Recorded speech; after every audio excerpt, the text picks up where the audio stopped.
Accused spy and alleged NSA leaker Edward Snowden defending his action, and he says, "Don't call me a traitor." In a recent interview, Snowden fired back at his critics who've written him off as nothing more than a hacker. Snowden says he was a trained spy who lived overseas under a different name and pretended to work in a different industry. I think the most important idea is to remember that there have been times throughout American history where what is right is not the same as what is legal.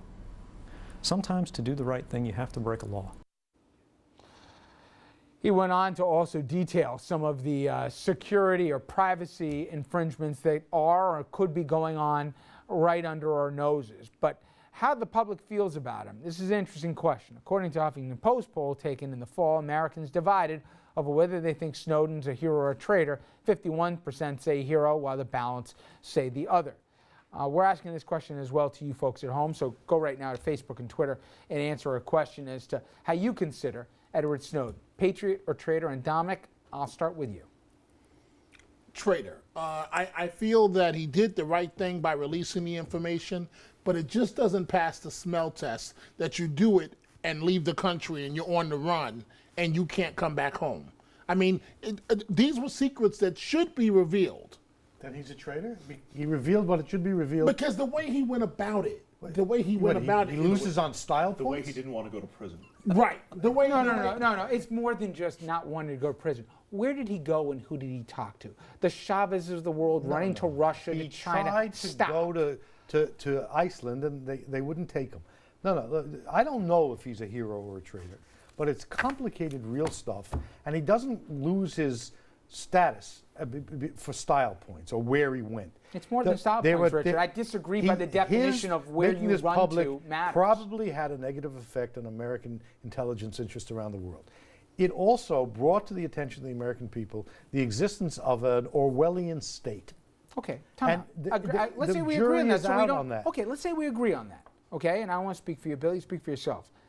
But if you're going to do that and you want to tear the system down, put your back up, face the music, and say, I'm taking it down, and I'm going to look straight in the camera. I'm going to say what it is. I'm not going to be running to foreign soil here. And please, if anyone's naive enough to think he's bringing his files with him to China and Russia, and they didn't fall in the wrong hands, I got a bridge to sail. You fall into Dominic's trap.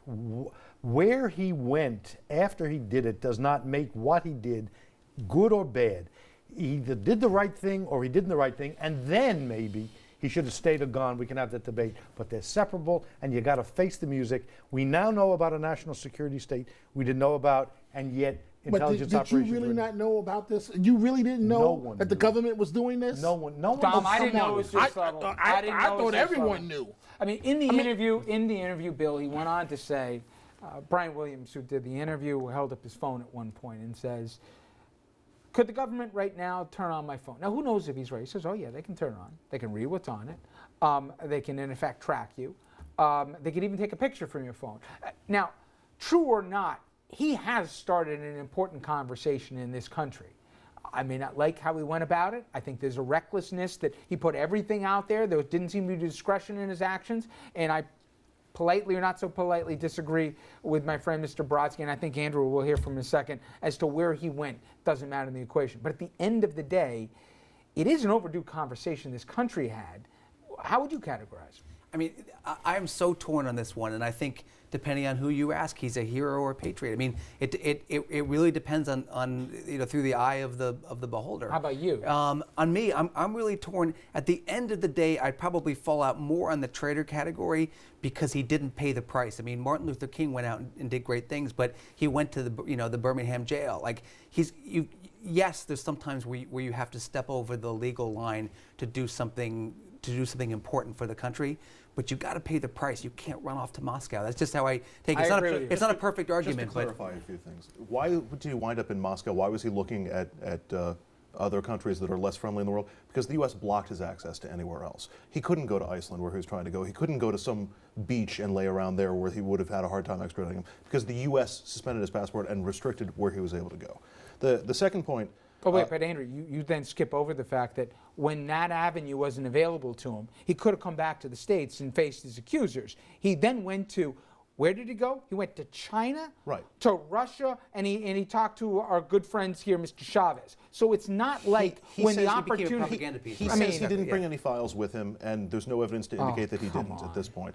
And he didn't just hand over willy-nilly documents to be released to the entire wide world. He gave them to The Guardian, he gave them to the Washington Post, and I think he gave them to Agence France-Presse. The New York Times also got in on it too. Actually, I don't think he wanted the Times to get them originally. So he gave them to journalists who then looked through the materials that he handed over and released what they thought was newsworthy, and held stuff, and have still held stuff that they think is a violation of national security or would put people at risk. So he hasn't just willy-nilly turned everything out into the public. Yeah, the fact that he gave them to foreign countries is pretty rough to me. And if you're in that position, rotting in jail, you don't think that every lever of power that the government has would be to silence him or discredit He him? didn't give it to foreign governments. He gave it to journalistic outposts in other countries. Look, we're parsing little pieces of the story. The big issue is it worth endangering some elements of the national security apparatus in order to tell the people of the United States that the government has become all-powerful? Monster. And remember, all the things Richard talked about, the government can and in many cases should do. The issue here has been the refusal to obey the constitutional requirement for a warrant. We've never said the government can't spy on you. When the government has probable cause you're committing a crime, the government's always had the right to do that.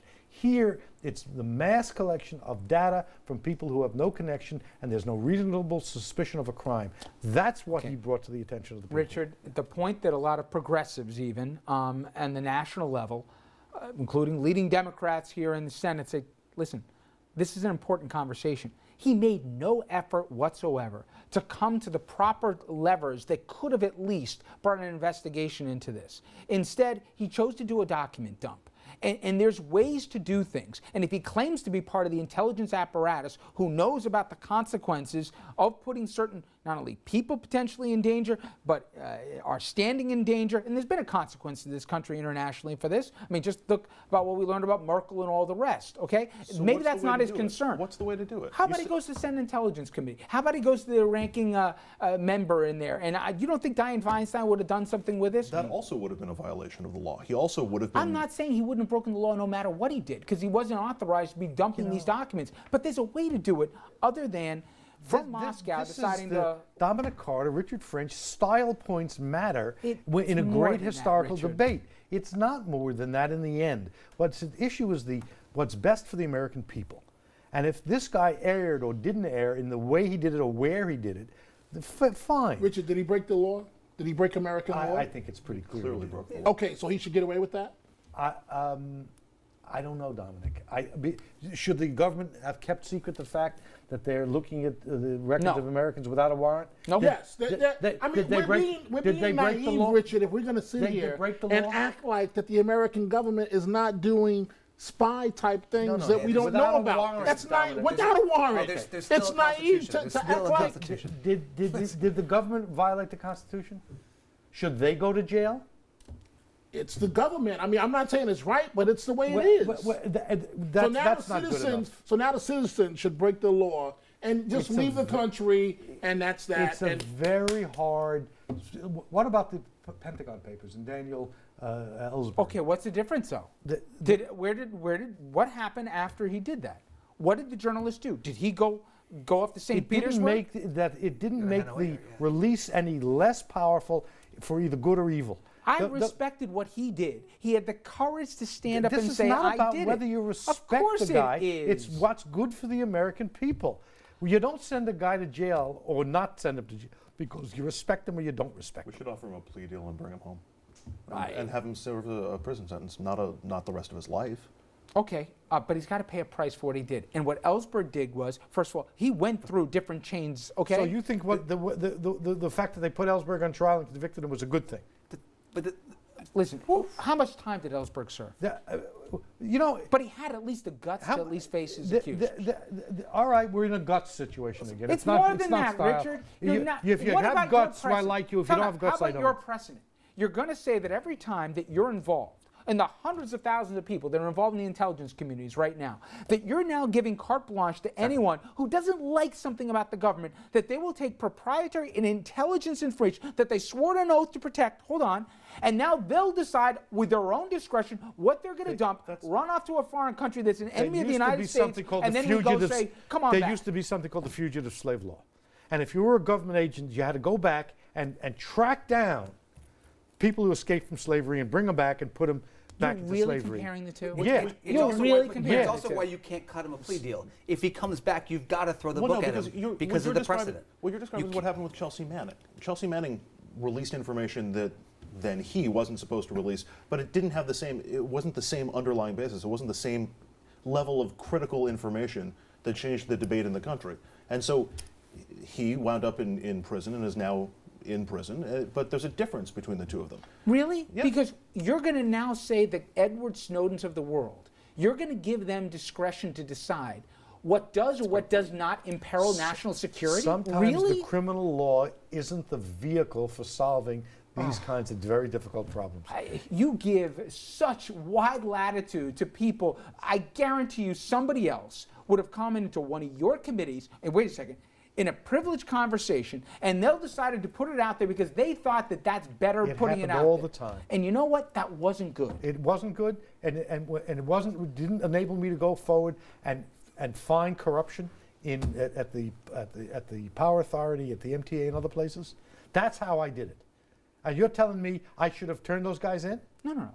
They should be in every single walk of life, but especially when we're talking about national They were not security. empowered to give me that information. The fact that I'm a member of the government didn't mean that they were not violating. First of all, I was talking about your personal privileged conversations in your They're committee not hearings. privileged. All right. We're talking about national security here. You know and what? for you to say that every freelance guy in Hawaii who doesn't like the government at that moment can dump and if whatever he we wants take and we bless him If for we it. take your standard, the next guy who has a secret the American people need to hear is going to, I don't think I want to do this. And the American people won't hear about it. Oh, you know what? What's the point at all of an oath? You do swear an oath when you join. To the Constitution. Everybody's So right. he's now the determiner? He's the determinator as to what should or shouldn't be privileged? He felt what he was releasing. Okay, the key showed word a is violation. feel. Okay, we have laws. And if you feel that you don't like a law, at least have the guts pay the price. to And pay the price. and And that's the that's big difference gonna- between a patriot here, okay, and somebody who just and decides to that's lob going by. to discourage future whistleblowers. We have laws that protect whistleblowers. Okay, They just don't apply to the national security apparatus. we will be right back.